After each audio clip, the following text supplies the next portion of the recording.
So I've developed this handout for you that will hopefully give you some guidance on organizing this speech. This handout will also tell you a little bit about what the criteria for this speech is. And it gives you a format that hopefully will assist you in hitting the elements that you need to. So where some of us left off last time and maybe weren't doing any types of explanation or weren't giving clear detail or weren't explaining what we needed it to, hopefully this handout will assist in making sure that you get everything that you need. So this is a speech about ethos, pathos, and logos. And we haven't covered that yet in class. We're going to do that Thursday when we begin to speak about Aristotle. So once we complete that on Thursday, you'll be able to put into action a bit more about the speech and how to justify it according to the criteria of ethos and pathos and logos. So this is going to be a 2 to 3 minute speech, again, just like last time. Make sure that you're timing yourself. You're going to bring in a persuasive artifact. So what does it mean when something's persuasive? Great, let's go through the criteria one more time. Here we go. How do we know that something is persuasive? The 6 characteristics of rhetoric. You remember those? That it's planned, that it seeks persuasion, that it's response-making and inviting, that it... Molded to a certain audience. Adapted to an audience. There we go. Good. What on? Seeks persuasion. Seeks persuasion. Good. We remember these criteria from the first speech. It's going to be very difficult to complete this assignment, much like you noted in the first assignment, if you don't have a persuasive artifact to begin with. So finding a persuasive artifact is a good way to start. You are going to be taking that artifact and then justifying to us, the audience, as to its effectiveness in persuasion through the use of Aristotle's proofs. So the proofs, when you're like, what are proofs? Well, that's ethos, pathos, and logos. So Aristotle came up with ethos, pathos, and logos, and we also call them proofs, just so that you know that concept or that terminology that's also in your exam, and we'll go over that more.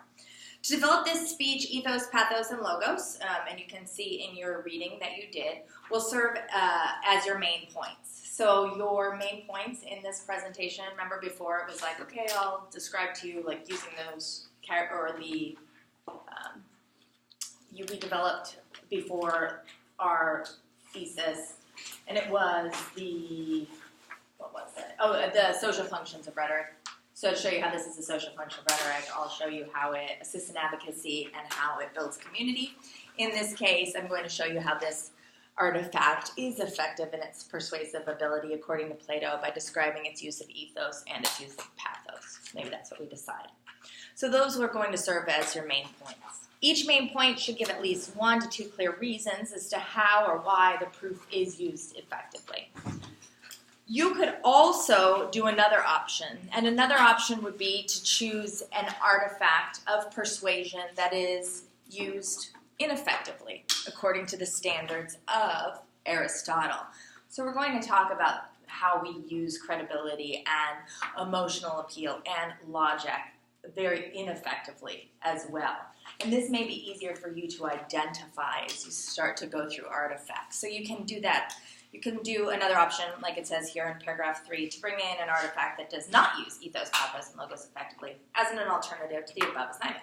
Should you choose to go this route, your main points will still be organized by ethos, pathos, logos.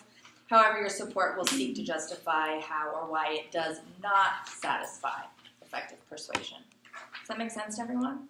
Okay, fantastic. So as it says here, speech 2 format, it says some notes before you write. And think about this. First and foremost, feel free to use only 2 of the 3 proofs. If you feel that you have time in the 3-minute speech to use all the 3 proofs, then go for it.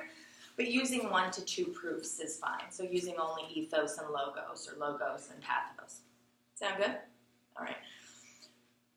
This is a 2 to 3 minute speech, so be sure to time yourself. And remember that you can prove the artifact effective or ineffective according to Aristotle. That is up to you. Any questions thus far of what was listed here or how this was done? No. In addition to the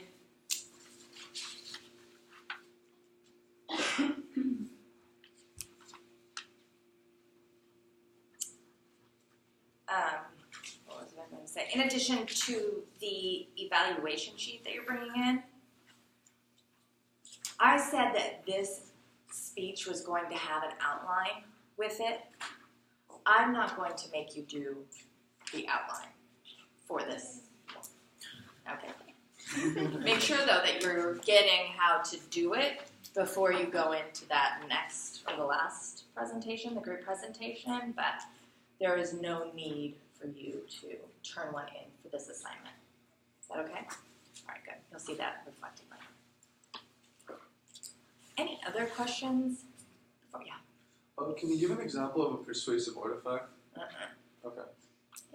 Yes, I totally can. I have a bunch up already for our examples. So let's go ahead and bring it up. And remember, how do you know something's persuasive? If it follows the same skit. There you go, kid. All right, so that'll be your first hint. You can look for those parts of it. Anyway. Can we still do a short video? Sure. Yeah, you can if you want to.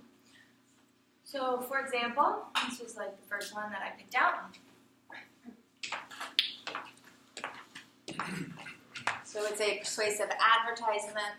I was new and afraid to ask. At the bottom, it says, "It doesn't hurt to speak up. Work safe."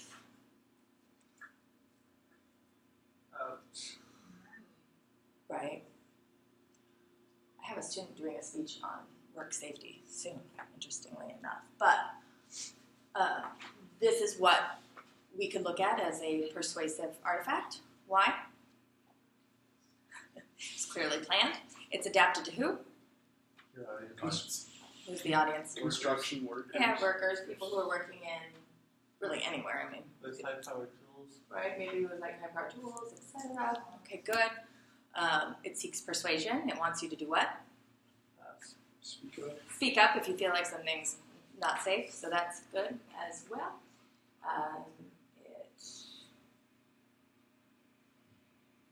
Does this make sense to you? Yeah. Okay. So this is one, and we'll look at this. We can use this as an example. And then this one. So this is a advertisement for smoking. It says the average smoker needs over 5,000 cigarettes a year. Get unhooked, call, and then it gives the phone number or visit getunhooked.co.uk. Okay?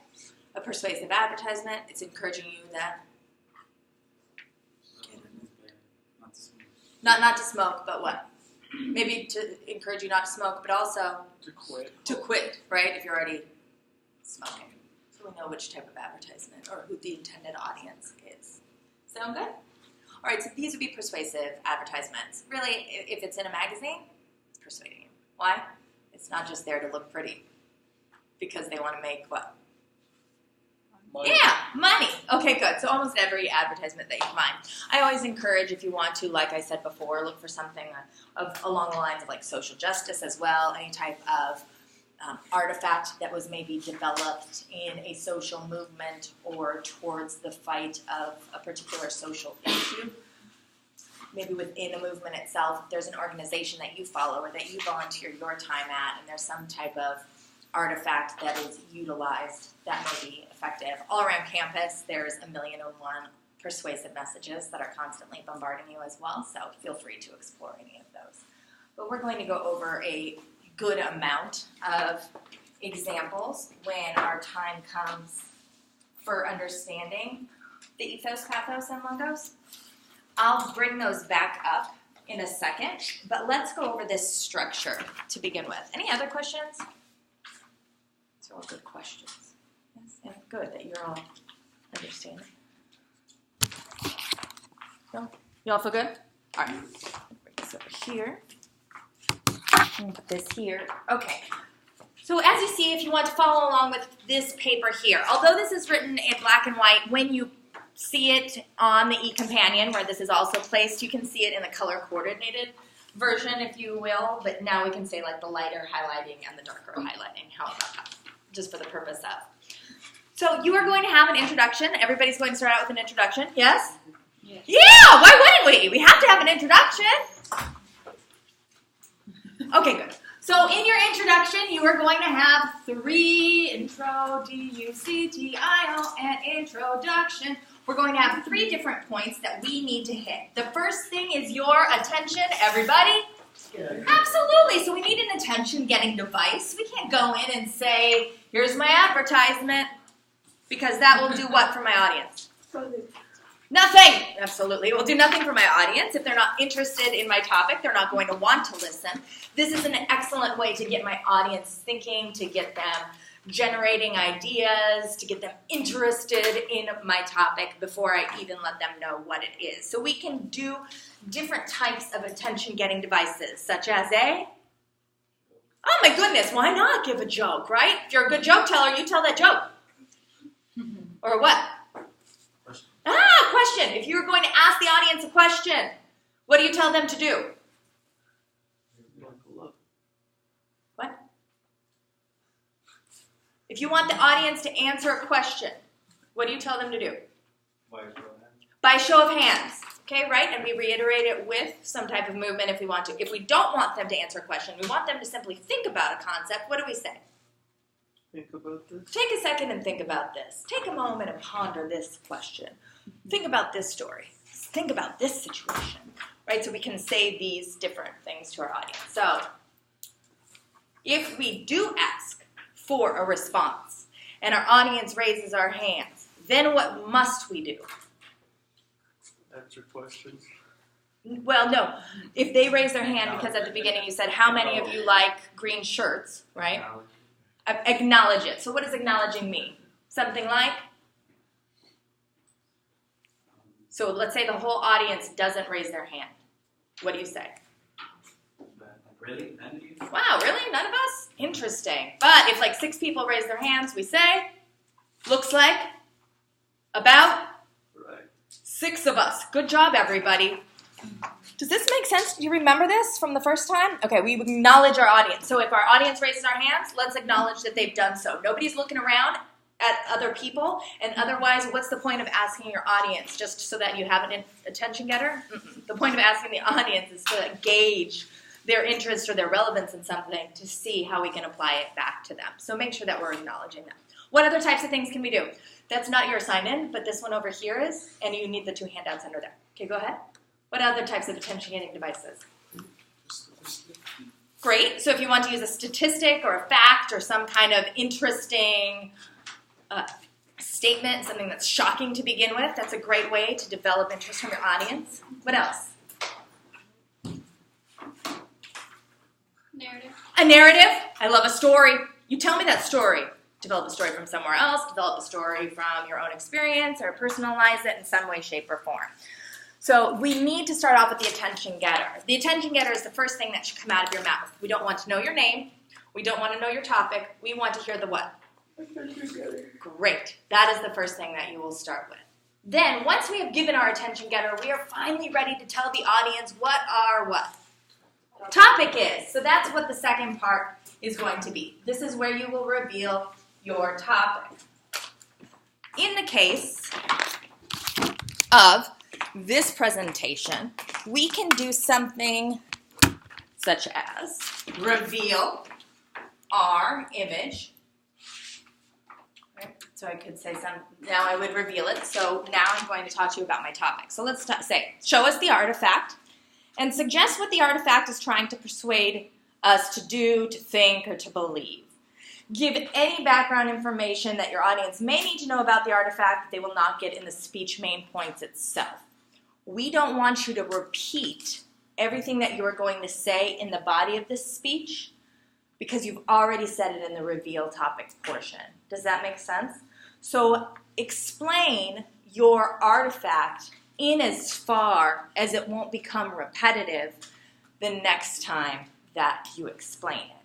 For example, for those of you looking at the artifact behind me, it is a campaign to stop individuals from smoking, whether it be new smokers or those who already smoke. If you can see, this is a girl. She has a hook through her mouth, and the text reads, "The average smoker needs 5,000 cigarettes a year." The text below that says, "Get unhooked, call this number or visit unhooked.co." And that would be a way to describe what this artifact is doing. Many of us may not know the context behind the artifact, and so maybe we need a little bit of description. Where was it? What was it presented in? Was it part of a campaign to do something? Was it part of a nationwide rollout to get people to move 5 minutes a day? And it was started by Michelle Obama. I don't know. But do we need this kind of information behind it? If my audience is ever asking why, how, in what way, we probably need a little bit more detail. Does everybody understand this part of the presentation? Yes? Okay, good. That being said, you will leave up your artifact the entire time that you are speaking, again, like you did before. So once the artifact's up, and we've revealed not only it, but also what we believe its intended purpose was, then we can deliver our what statement? What? Thesis. What, everybody? Thesis. Yes, the thesis statement. It is going to give us the clarity that we need as a speaker and as an audience to know exactly what this speech is about and how you're going to tell us what that speech is about. So remember, a thesis statement for the purpose of our course is a combination of your central idea and your, everybody? Good. Yes, say it with me. Main points. Amazing. Okay, good. So it's a combination of the central idea and the main points. And what is the central idea? It is good. What this speech is about. And your main points are how we will describe what this speech is about. Thank you. Is about. Yes. Good. Do you all remember this from our first one? Okay, good. What's the purpose of this speech? What's this speech about? It says it on your prompt on the first page. What do you think it's going to be? Well, those are your what? Main points. So what's this speech about? If it follows that or not. If it is, if Aristotle would view it as, look at your first page. What does it say the speech is about? What is it? It's using Aristotle's proofs or persuasive artifact. Yeah. Well, this is the persuasive It's artifact. effective. We want to establish whether or not this artifact is effective or maybe we choose ineffective, according to Aristotle, right? It'd be like, hey, I have to get this proofed. So let's say you write a paper. You want to make sure that the grammar and the spelling and the format and everything is correct. Who do you take it to?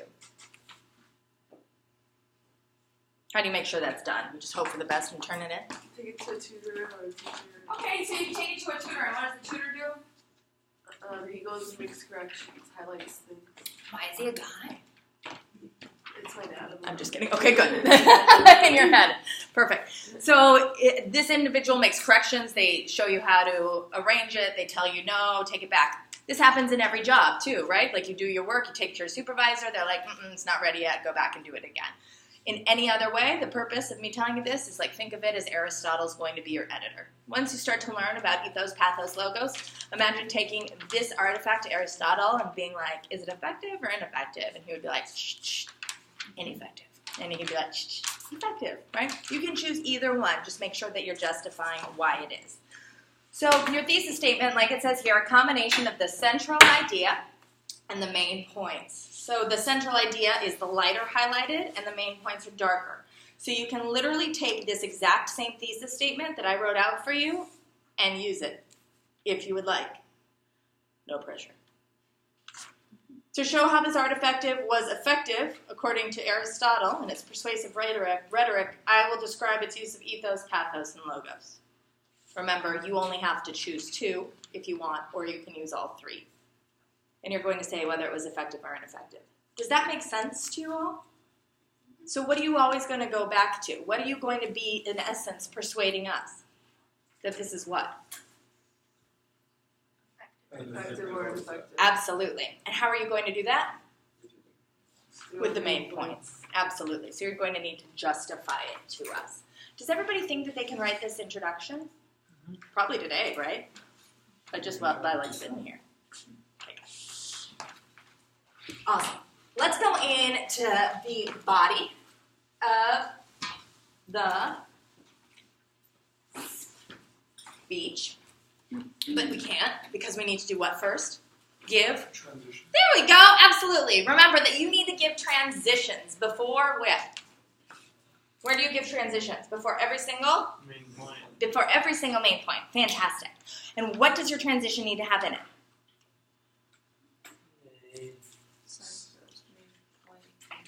Great. It says it right there. Feel free to read it off the page or don't. But you are going to need a signpost.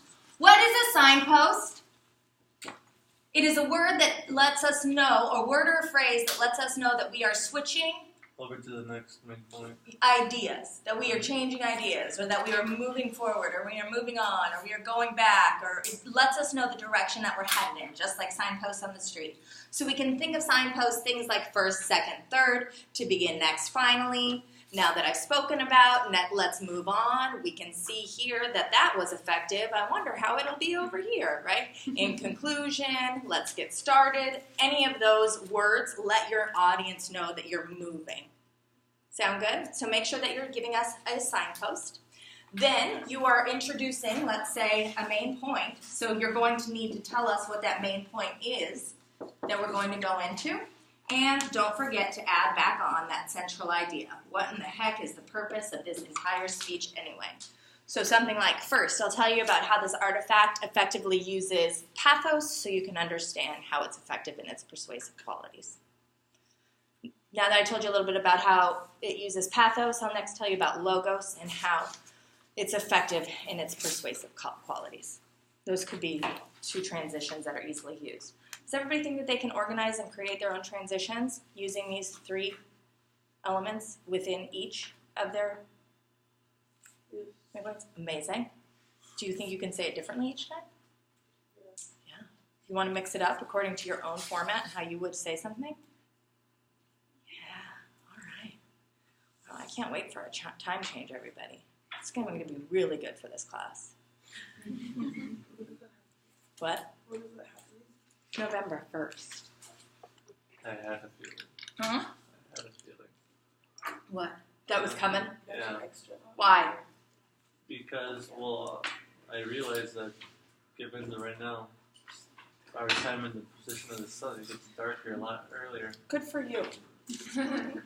It does get darker a lot earlier. And when I got here this morning at 6, it was like pitch black. Yeah. It was until like 7. Yeah, 15. Yeah.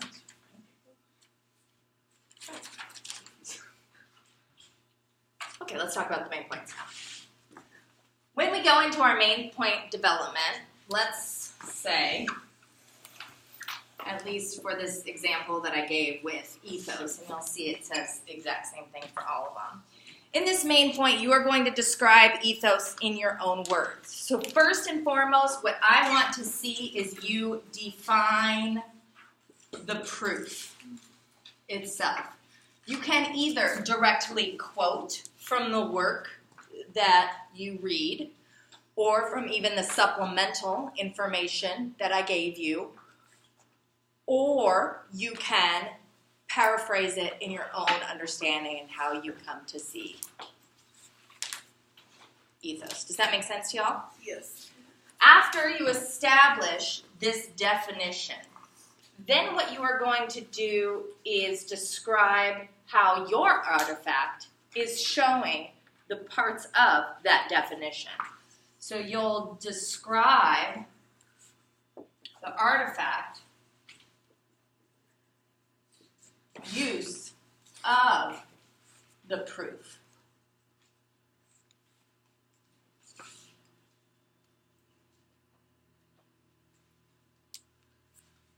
Okay. Then, what's the most important part? You say how the art. How does that connect to thesis? How does it connect to our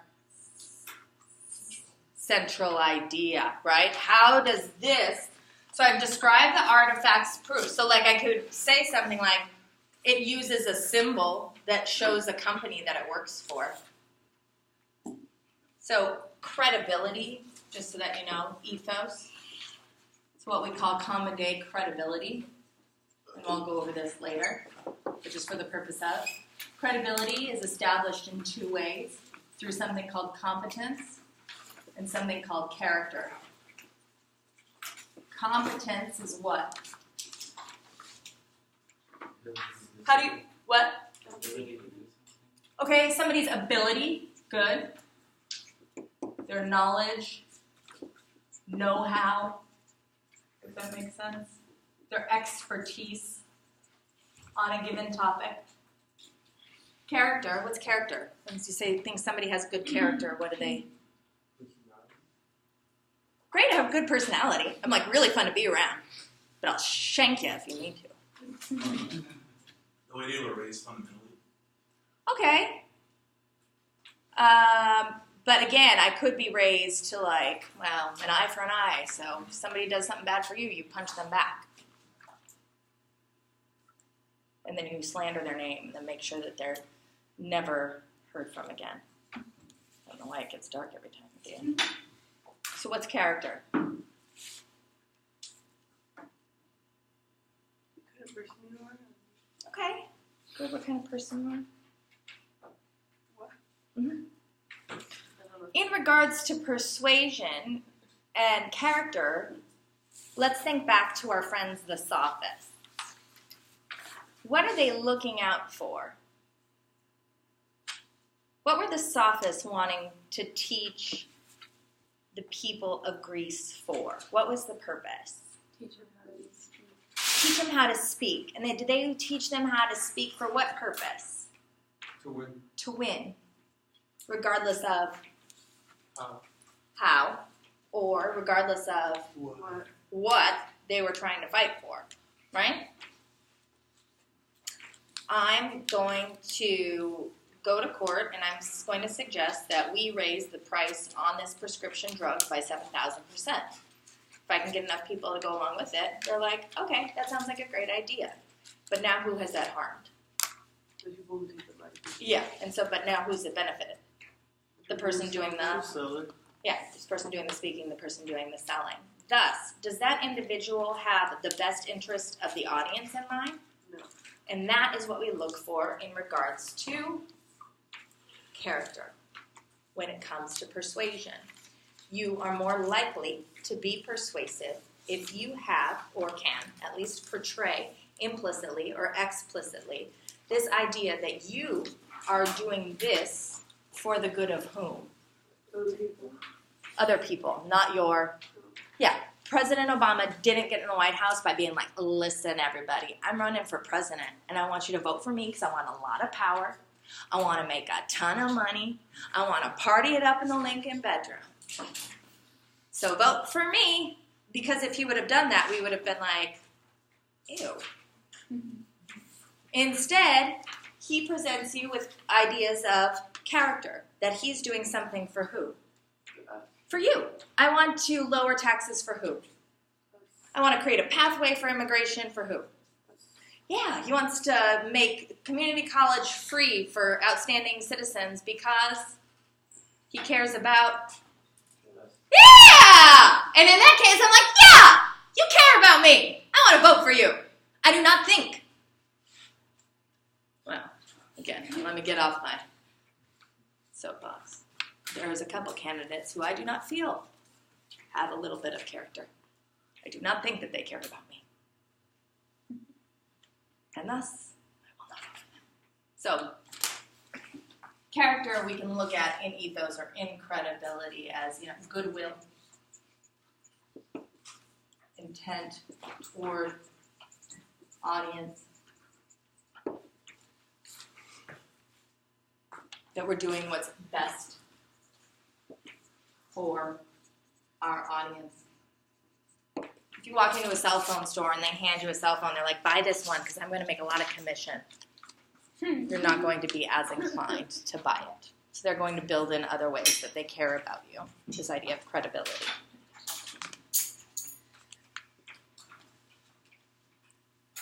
So, what I could do is say something like ethos. So I'm going to define the proof according to James Herrick, author of A History and Theory of Rhetoric. He suggests that, quote, ethos is blah, blah, blah, blah, blah, blah, blah, blah, end quote. And then I could go in and saying this photo or this image develops both competence and character in two specific ways. Let's take a look at how it does so.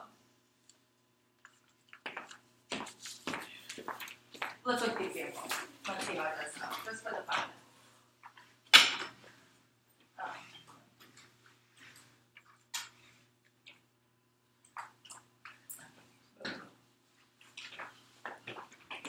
What communicates competence in this picture? Know-how, expertise, knowledge. Fantastic. The statistic. Great.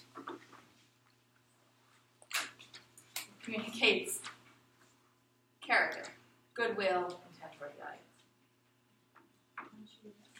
They want you to get on hook. They don't want you to have that need anymore, right? So by presenting this idea, this average smoker needs over 5,000 cigarettes a year, you've presented you with information that the audience may not have known before. It tells us, and it uses the word need, so it creates this understanding. And then character is developed within the ethos because clearly they want the audience to become unhooked. They do not want them to have to be addicted and have to be dependent upon something specific. They've given you the information of two different resources about where you can get help, and thus this shows how it is definitely a sense of character. By utilizing not only statistics, but also showing its intent and goodwill toward the audience as it does through the statistic as well as the resources available, this artifact proves that it is effective in its persuasive abilities according to Aristotle. Does that make sense? So what did I do there at the end? I summed it. I brought it back to the what? To the, yeah. Okay, fantastic. Not everything is going to be effective. Not everything is going to be the right way. So like, for example, if we're looking at ethos in regards to competence and character, so for example, ability, knowledge, know-how, and expertise, a lot of you brought in artifacts last time with celebrities on it. Aristotle would suggest what? Well, you wouldn't know. But would Aristotle, do you think that this is an effective way of using a form of credibility? Even based upon what Plato just told you about those sophists. Well, according to society now, yeah. Okay, but Not good?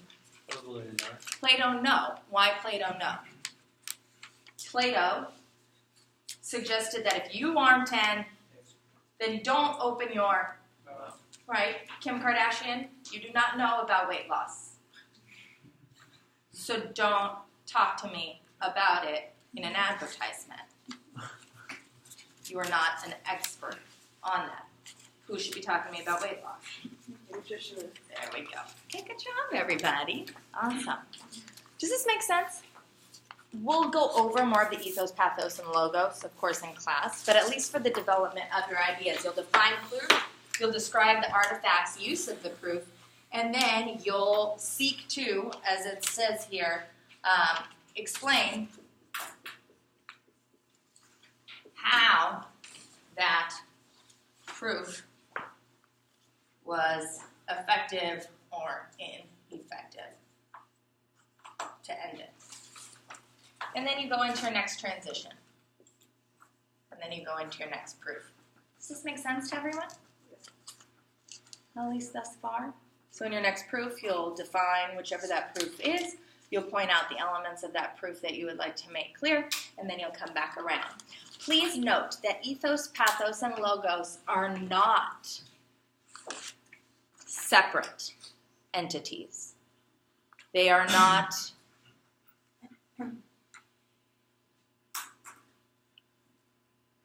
in and of themselves. You are going to find ethos inside of logos. You will find ethos and pathos inside of logos. And that's how it's effectively used. But for the purpose of this presentation, you'll break them down uniquely. So for example, in this case, what you don't know is that statistic as well as the statement below it, although it builds credibility because it shows you knowledge, know-how, experience, expertise, etc., it also is logos because of the argument that's used to create it. So I will again go back. In my next main point, I'm going to talk about logos, and I'll use those two examples again to tell you. Does that make sense? So note that you'll probably repeat a couple ideas, but it's because all of the proofs can be used interchangeably with each other. Yeah? Okay, great. Let's conclude then. So after you do your transitions and you build upon your other main points, you will then draw back to the conclusion. And so what is a conclusion? It is an opportunity to talk about a lot of new information and bring in new detail. No, you wrap that up. Because remember, the second that you say, in conclusion, your audience is like, yes. Not really. Or they think that you are what? Ending. So when you start to rant about some like long off thought about hope for the world, people are like, unbelievable. This isn't an English paper. You get in and you get out, okay? So in your conclusion, what are you going to conclude with? It's right there on the paper. Just feel free to participate. Okay, great. So transition to conclusion. So you will give a signpost. Don't forget to do that. And what's a signpost? That is a conclusion. Something like, Daniel? In conclusion, yes, or in closing, or to summarize, or to wrap this bad boy up, whatever you want to say, right? Just draw it home. Something like in conclusion lets us know that we're changing ideas. Then you're going to give it to me. You just said it. No, you just said it. Yeah, repeat the thesis. So today I told you a little bit how this is an effective use of persuasion according to Aristotle by discussing its use of pathos and logos. Right? Repeat the thesis. And then the last thing that you will do is go back to the attention. Yay! Okay, so we'll refer back to the attention. Yay.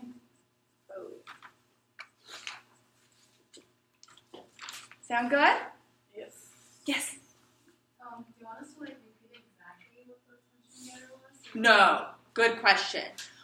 If we give an attention getter, we don't want to simply repeat the attention getter. Much like if we start out with a quotation, don't simply end with the quotation. What do we know now at the end of this speech that we can understand that attention getter a bit more? So if I started with a story, how can then, after going through all of this, that story be understood in a different way? Or perchance now knowing the quote that you gave at the beginning and understanding what the purpose of that quote was, after you showed us all this information, now how can we see that quote and how does it come to light in a different way? Does that make sense? Yeah. So make sure that we're not simply repeating what we said or anything like that, but instead that it is developed in a new way. Any other questions? Great question. All right, and everybody understands this format? And everybody understands what's required thus far? And you all think that maybe over the next 2 days you can start to look for an artifact? Yeah, feel free to even bring them in on Thursday as we go over ethos, pathos, and logos. And that'll be awesome to do because then you can start picking out parts of it as we're going over it, right? No pressure. But I think it's a good idea. All right.